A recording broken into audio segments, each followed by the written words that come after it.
1, 2, 3, 4, 5. Okay.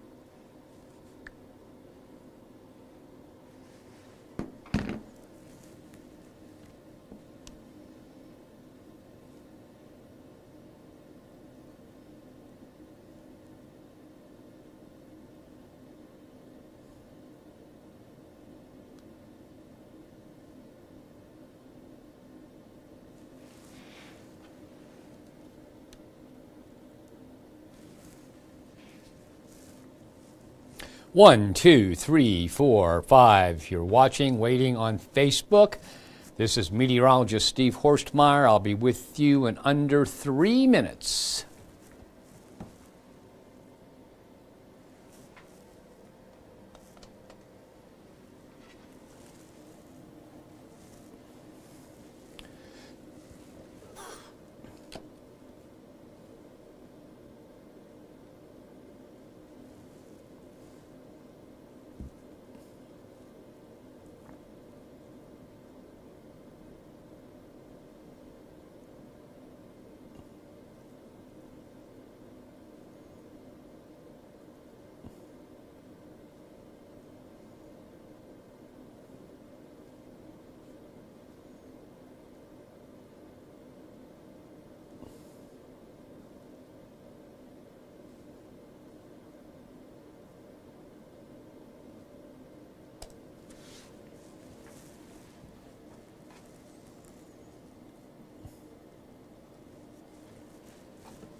Hi everyone, I'm meteorologist Steve Horstmeyer. I'll be with you in under a minute. We start at 7:15. At least we hope to most days, but some days the gremlins get in the way, you know. Today it looks like everything's going okay, but that means I just jinxed it, so be with you coming up here.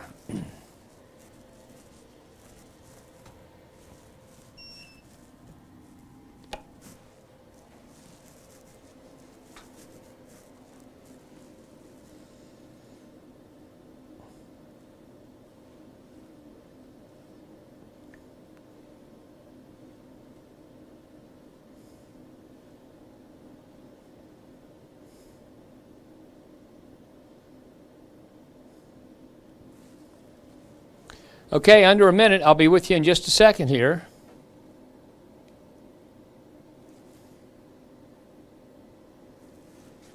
All right, here we go. Hi there, everybody. I'm meteorologist Steve Horstmeyer in the Streaming Weather Center at Fox 19 now, and we have plenty to talk about. That shot you see right there, well, that is our levee camera shot. It's at Newport on the levee. We're looking across the river at downtown Cincinnati, and look at that beautiful sky. One thing that beautiful sky tells you is that there's not a lot of humidity out there. Also, it tells you with the sky being clear, we're going to lose heat to space, and once again, it'll be a cool to chilly start to your day. Only a few spots down into the upper 30s, most areas in the low to middle 40s overnight. And there is the chance for a little frost in Highland County, and we'll talk about that. We'll talk about what's going on with what's left of Milton coming up here in a few seconds. So overall, that's what we're talking about. And again, what you see, just a minute, I got to change. There we go. So what you see behind me here is all the tornado reports in the area. Now, if you count these, there are probably 18 there. Weather Service is saying as many as 36 tornadoes touched down. Some sources are saying as many as 50 were reported. But again, with all the chaos of the hurricane coming close to Florida, the tornadoes touching down, they've got a lot of weather data to ferret through, so we can't give you any final numbers.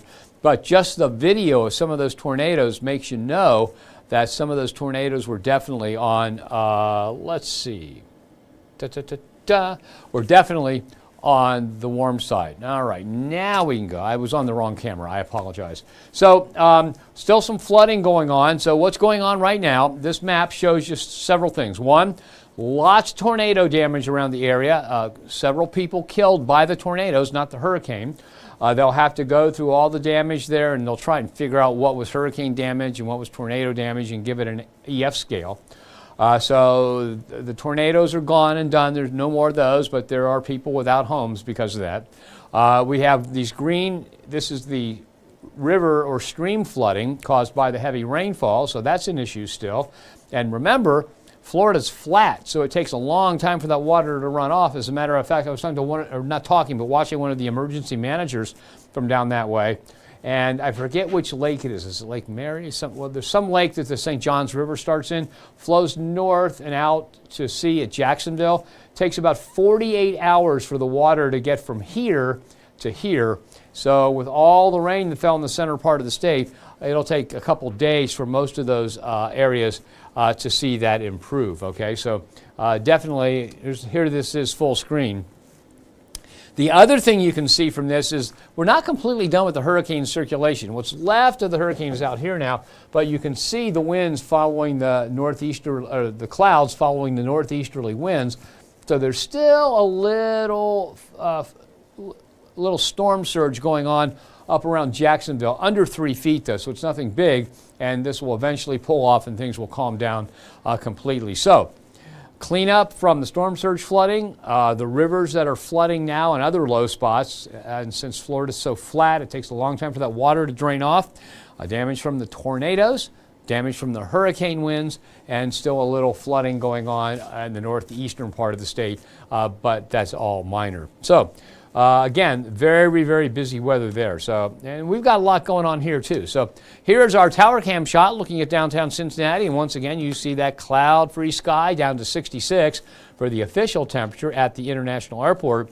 And back to the hurricane here for a while. You can see this was the official track. Okay, so it came on at Siesta Key, right through the Sarasota area, kind of wavered a little bit, just kind of dipped a little bit south and went around to Orlando.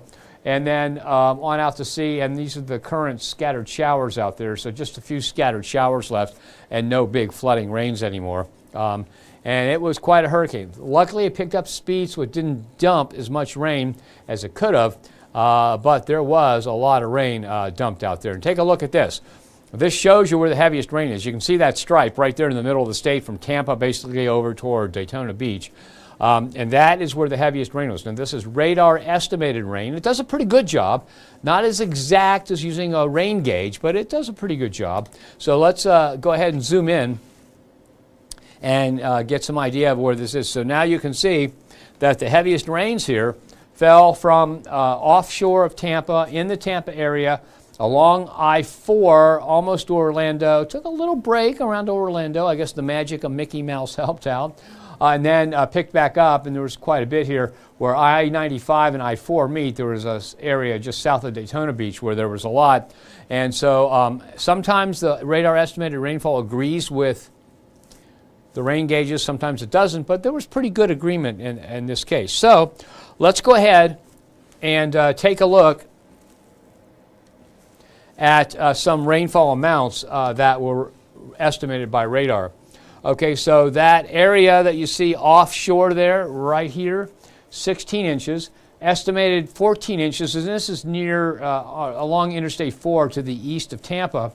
And then this one, the 14.4, is right up here where 95 and Interstate 4 meet, south of Daytona Beach, and that's quite a bit of rainfall. Now, if you had 14.4 inches of rain that fell here, it would roll off the hills really fast, fill up the small streams, and fill up the Ohio River, and we'd have a massive flood because all that water from all that area is draining down into the Ohio River. Here it is doing that in some of the spots because there are rivers out there, but the terrain is so flat it just doesn't have the velocity. So A, you don't get those roaring river waters in most cases. You can in some, and what you don't, and then what you do get is that flooding lasts for a longer time, and so that's definitely enough rain to do that. Now let's zoom back out here and take a look of something that's going to affect our weather. Okay, so what you see here, This right here is the next weather maker, all right? And actually what you're seeing is the jet stream. Along with that jet stream is a frontal system. And what's going to happen, this front's going to progress south and eastward, and it's going to pull some air out of Canada. Now, temperatures up here in this part of Canada already drop into the 20s at night routinely at this time of year. And so we're going to see some chilly air coming our way. So we do have the chance in Highland County only tonight of a little bit of frost. But the cold air behind this front is colder, and it is going to give us 3 mornings in a row, it looks like, in our 7-day forecast, that temperatures are in the 30s, upper 30s, and that would be the chance of frost. None of those days will be a killing frost. So let's go ahead and take a look now. You know what? Let me go back to that one more time.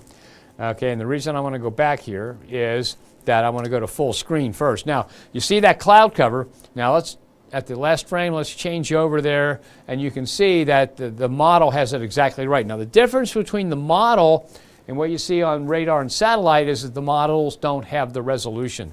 We just don't have the computer power to crank out hundreds of trillions of data points. So the model doesn't, but it shows you where the cloud cover band is. Okay, so let's put this into motion. And give me a second here. I'm going to let you look at that for a second while I get a drink.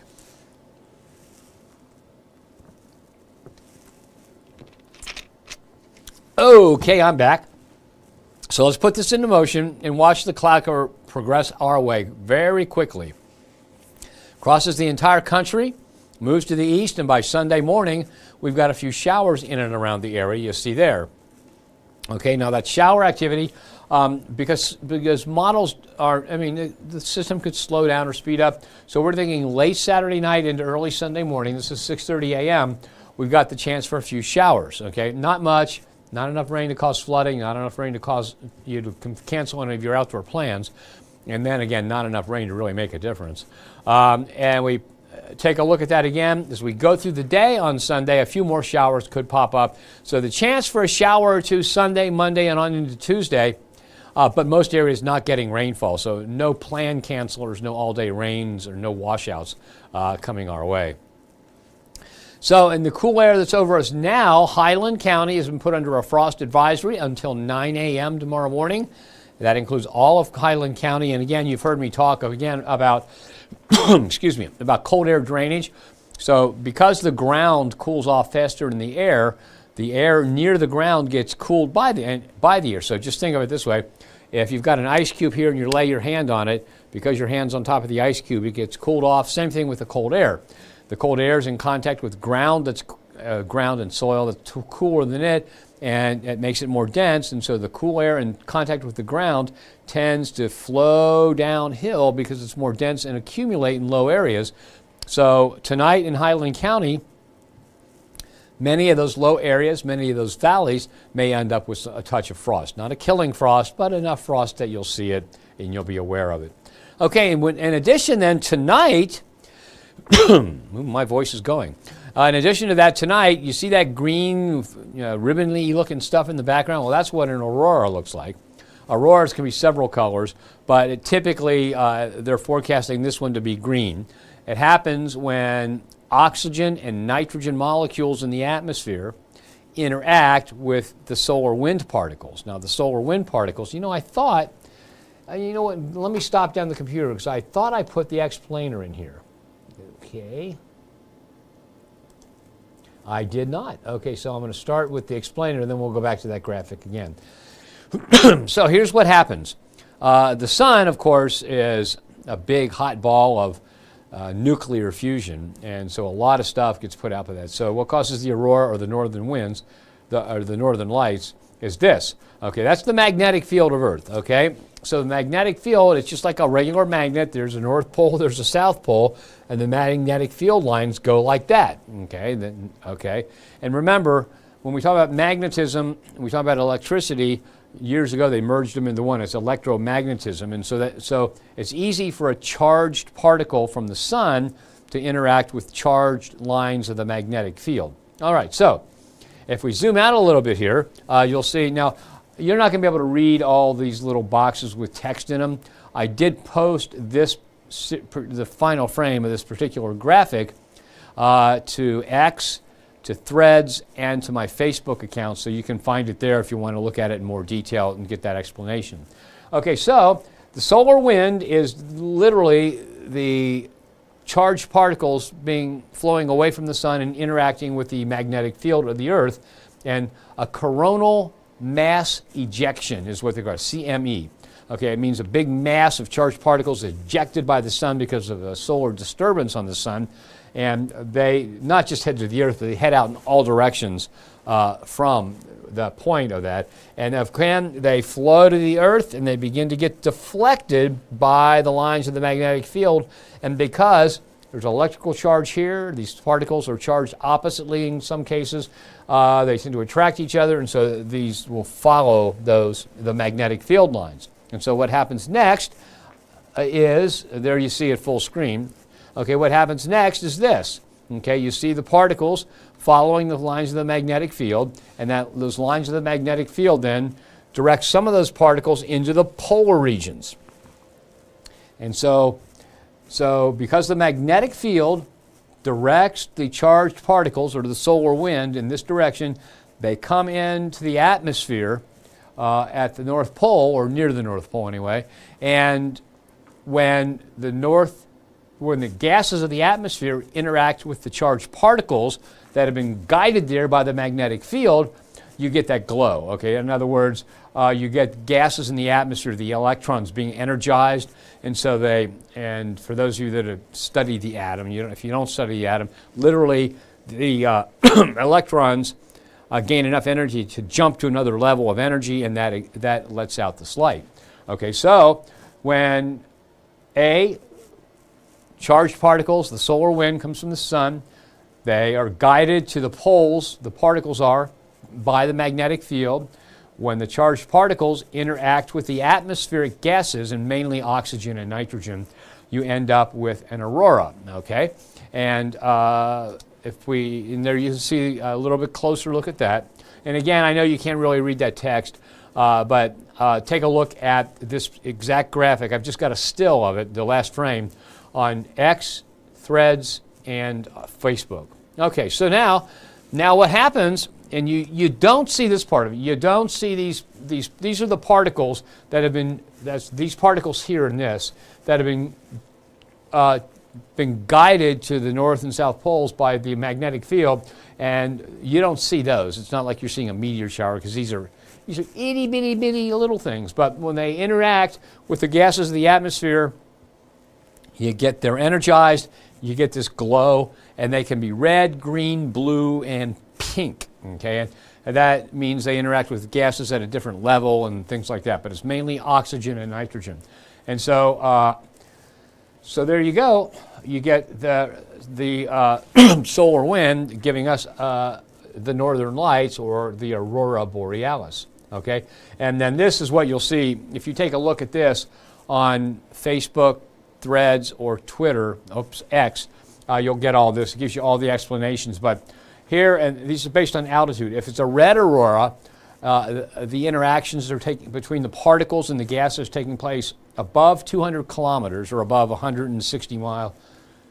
Is that right? 0.6. Well, way up in the atmosphere. For some reason, I can't convert it right now. And so it's the charged particles interacting with oxygen high in the atmosphere.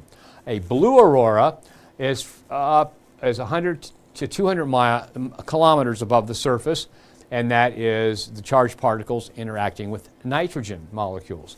A green aurora, which they expect in this one tonight, it's oxygen molecules and the charged particles interacting at medium levels in the atmosphere, about the same altitude as this. So if you see a blue aurora, it's the same altitude as a green aurora, but it's nitrogen in the blue case and it's oxygen in the green case.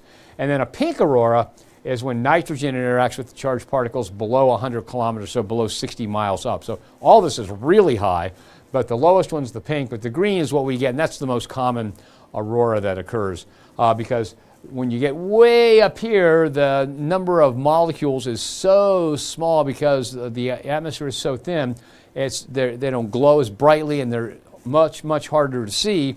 and they're fairly rare. Okay, so that graphic, the final version of that the final frame of that graphic is on X, Threads, and Facebook if you want to see it and take a look at it, so you can read all the text in these text boxes. And this actually gives you a pretty nice step-by-step look at what causes auroras. And there it is full screen if you want to see it again.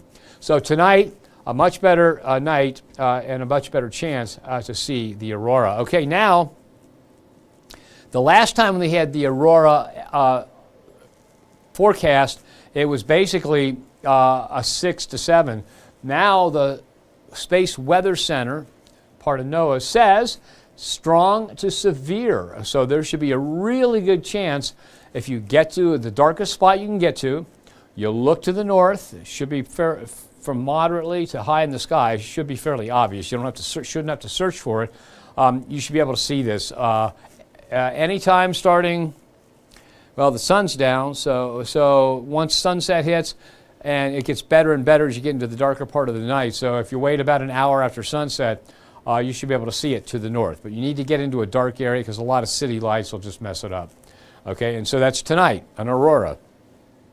And I've only seen it once this far south, but I was backpacking one time north of the Arctic Circle up on Baffin Island. My wife and I were able to see it. It was amazing. We were the older people there. The other group that we had run into was a bunch of college students, and so they were up late. They woke us back up, and it was just, the whole sky was filled with this green. It was beautiful. Okay, so let's go ahead and see what comes up next here. Okay, now this is another map of that, and what you see here is, if you're lucky, down to Albuquerque, Dallas, south of Atlanta, into parts of North Carolina and South Carolina, assuming there's enough clear sky out there, you should be able to see it. So this is where, along this line, it is right on the horizon. You have to have a very long view. You have to have a very dark sky.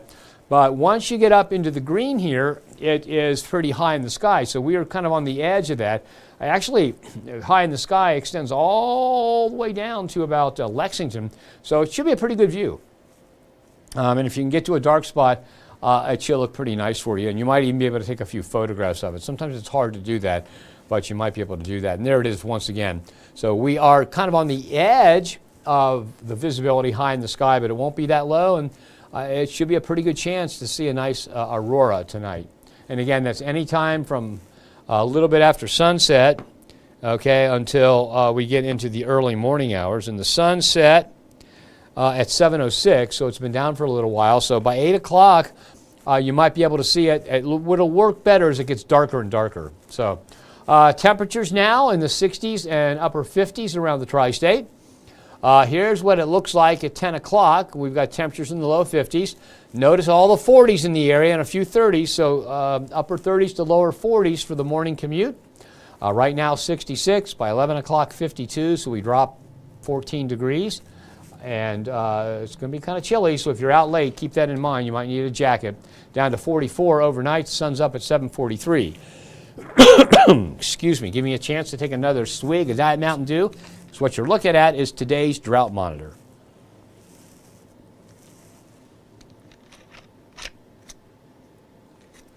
Okay, so there are some changes, not many. But if you look at this, you'll see that most of the area, didn't mean to do that, most of the area down south, this is near normal.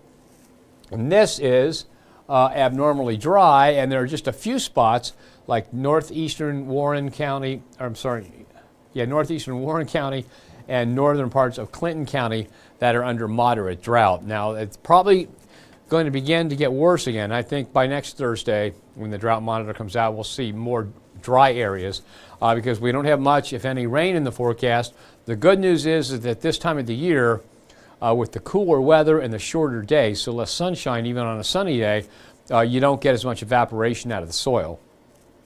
And so even though we'll have as many days without rain, it looks like, between now and the next drought monitor, it won't evaporate as much. And with the cooler weather in the mornings especially, it will evaporate even less. And so we might see a little bit of a negative change here by the time we get into next week. But it doesn't look like a big improvement as we head to next week. So there you see it once again. Okay. 6 to 10 day temperature outlook from the Climate Prediction Center says that between the 16th and the 20th, we're going to be kind of on the edge of warmer than normal, or most of us near normal precipitation-wise. And we'll look at our graph of this period coming up.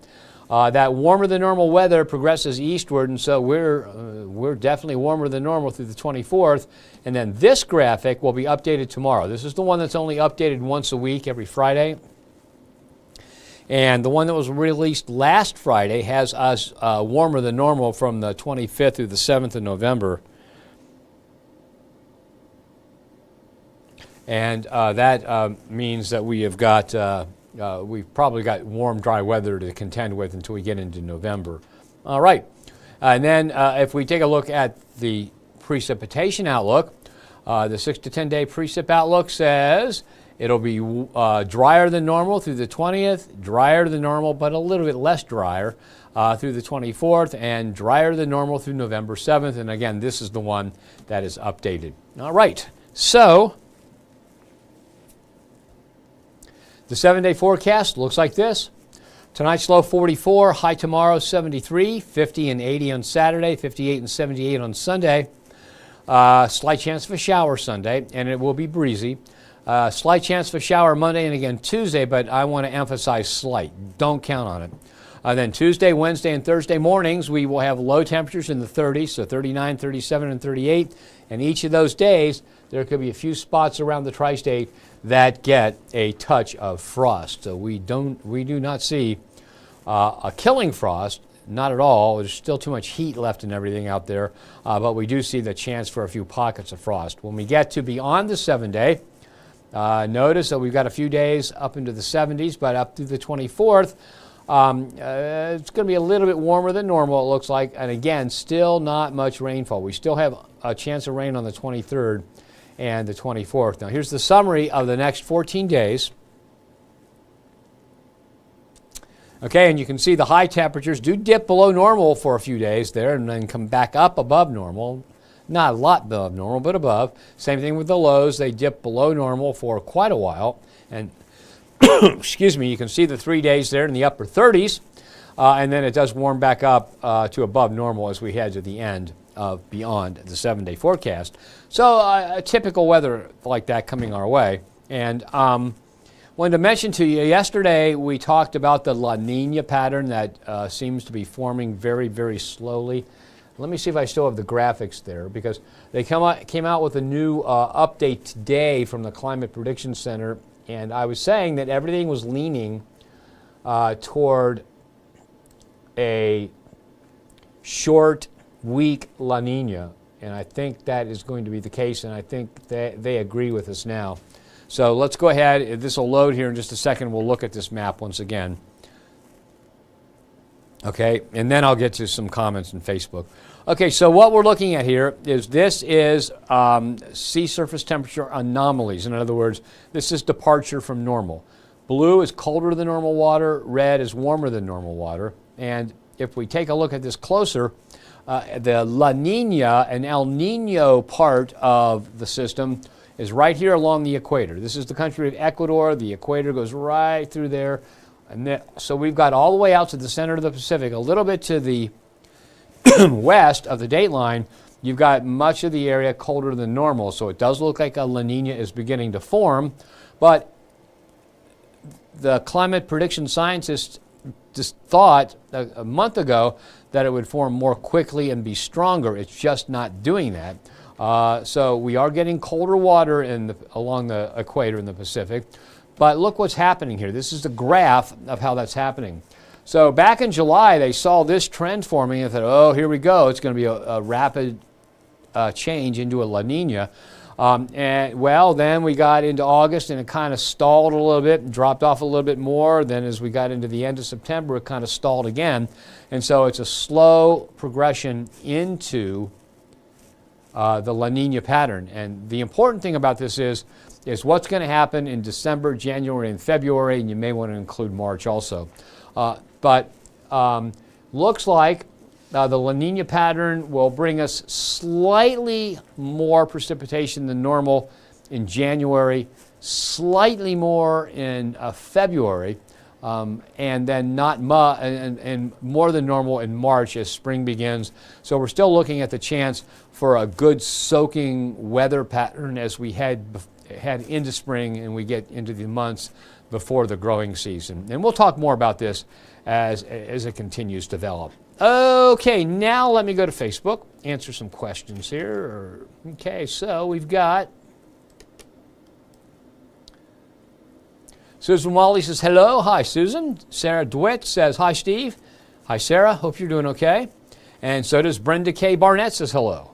Well, hello to all three of you, and I hope you guys are having a good day.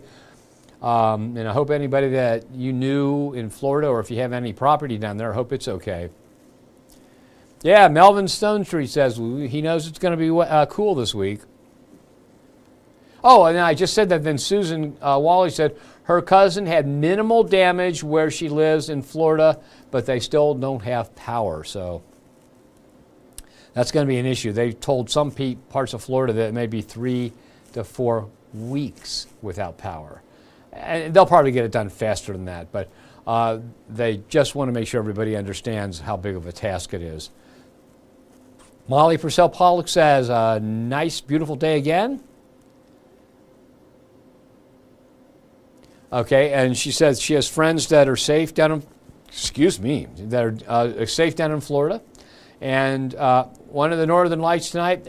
And Molly sent us a few nice pictures. I think it was off for a day or so, and Ethan saw them. But she sent us some nice pictures of the Northern Lights last time. And so anytime the sun sets here, or the sun, I guess, is down now. Let me check.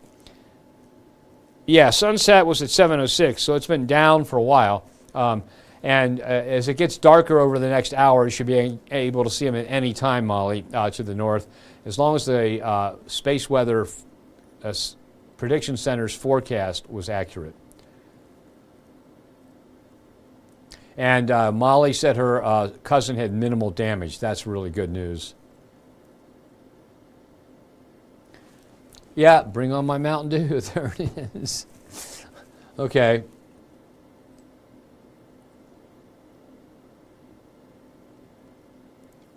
Okay, so she asked, Susan asked, Susan asked, if you think it's going to be warmer than normal through December 7th, what do you think temperatures are going to be like? You think 80s? Probably not 80s. I'm thinking by the 7th of November, the normal high is in the low 60s, so probably upper 60s to lower 70s at the warmest. So I don't think we're going to see 80s again after we get past Sunday or Saturday. So that's that for that. So, but warmer than normal, but not much warmer than normal. So it's going to feel more like fall than it would have. Wind gust for Sunday. I'm glad you asked that, Rachel, because Catherine Bodak, Ethan Emery, and myself were discussing that. Because remember, originally I mentioned that the models were kicking out maybe 45 to 50 mile an hour wind gust. Well, the models have all settled down. They got a little bit too excited and got a little too over anxious. Excuse me.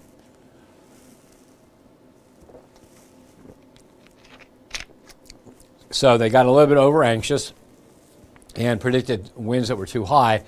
And so now they're saying mainly in the upper 30s at worst. So, and most of the models are saying maybe they peak at 35. So kind of a blustery day, but it doesn't look like damaging winds coming up on Sunday, Rachel. Yes, and Melvin wants to know if it's going to get cool this week. Well, it's going to be cool tonight. It's going to be cool both Saturday and Sunday mornings. But as we get into Tuesday, Wednesday, and Thursday mornings, we are talking about low temperatures down into the 30s. So let me show you that again here.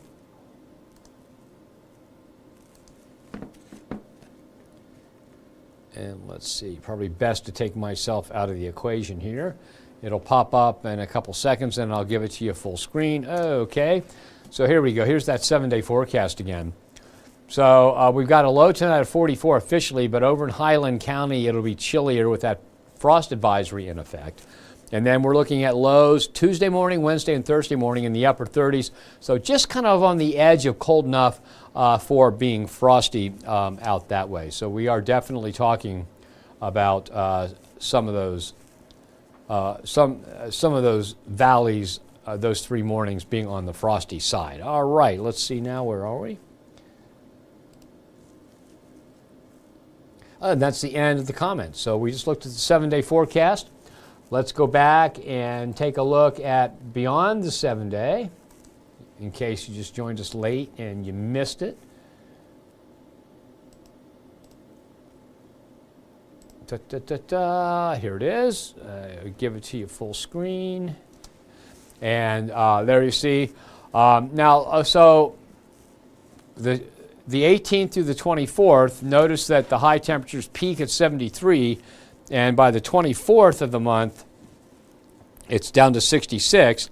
But let's take a look. Let me quickly look this up for you. What the normal low is. You know, if I had a photographic memory, I would just memorize all those, so I'd never had to look them up. Okay, I'll go back to the 24th of October.